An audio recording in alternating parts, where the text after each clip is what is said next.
Hello guys, welcome. So ಎಲ್ರಿಗೂ ಕೂಡ ಮೊದಲನೇದಾಗಿ ದೀಪಾವಳಿ ಹಬ್ಬದ ಹಾರ್ದಿಕ ಶುಭಾಶಯಗಳು.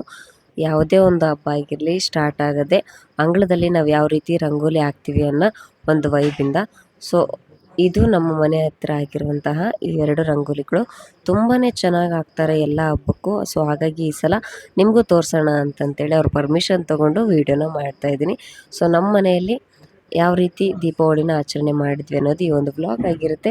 ಪಟಾಕಿ ಎಲ್ಲ ರೆಡಿ ಆಗಿದ್ವು. ಹಾಗೆ ದೇವ್ರಿಗೆ ಕೂಡ ಫಸ್ಟು ನಮಸ್ಕಾರ ಮಾಡಿ ನೆಕ್ಸ್ಟು ಮುಂದೆ ಎಲ್ಲನೂ ಚೆನ್ನಾಗಾಗಲಿ ಅಂತ ಬೇಡಿಕೊಂಡು ಅಂಗಳದಲ್ಲಿ ಇಡೋದಕ್ಕೆ ದೀಪಗಳನ್ನ ನಾನು ರೆಡಿ ಮಾಡ್ತಾ ಇದ್ದೆ.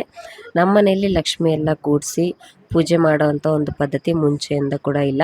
ಸೊ ಹಾಗಾಗಿ ಈ ದೀಪಾವಳಿ ದಿನ ಸಿಂಪಲ್ಲಾಗಿ ಅಂಗಳನ ಸಿಂಗರಿಸೋದ್ರಿಂದ ದೀಪಾವಳಿನ ಸ್ಟಾರ್ಟ್ ಮಾಡಿದ್ವಿ. ನಮ್ಮ ಜೊತೆ ಜಾನೂ ಪ್ರೀತು ಇದ್ದರಿಂದ ಹಬ್ಬಕ್ಕೆ ಇನ್ನೊಂದು ಖುಷಿ ಅಂತಲೇ ಸಿಕ್ತು. ಮನೆಯಲ್ಲಿ ಮಕ್ಕಳು ಎಷ್ಟು ಜನ ಇರ್ತಾರೋ ಹಬ್ಬಕ್ಕೆ ಅಷ್ಟು ಕಳೆ ಬರುತ್ತಲ್ವ. ಸೊ ಹಾಗೆ ನಮ್ಮ ಪುಟ್ಟ ಮಹಾಲಕ್ಷ್ಮಿ ಕೂಡ ಈ ಸಲ ಹಬ್ಬನ ಆಚರಣೆ ಮಾಡೋಕ್ಕೆ ರೆಡಿಯಾಗಿದ್ದರು.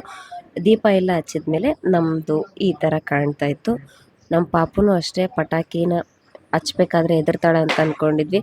ಅವಳಿಗೆ ಯಾವುದೇ ರೀತಿ ಭಯ ಇರಲಿಲ್ಲ.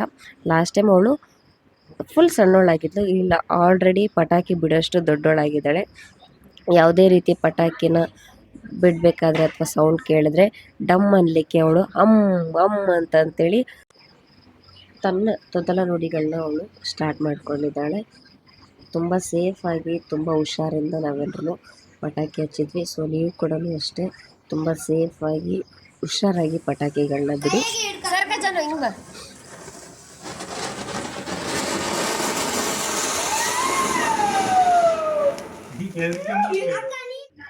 ಸೊ ಅದಾದಮೇಲೆ ನಾವು ಶ್ರೀ ಸಣ್ಣಕ್ಕಿ ವೀರಭದ್ರೇಶ್ವರ ಸ್ವಾಮಿ ಟೆಂಪಲ್ಗೆ ಹೋಗಿ ಅಲ್ಲಿ ದೇವ್ರ ನಮಸ್ಕಾರ ಮಾಡಿಕೊಂಡು ಅದಾದಮೇಲೆ ನಮ್ಮ ಪ್ರಗತಿಯವ್ರ ಮನೆಗೆ ಹೋಗಿದ್ವಿ. ಸೊ ಅವರು ಲಕ್ಷ್ಮಿನ ಕೂರಿಸಿ ಪೂಜೆ ಮಾಡಿದರು.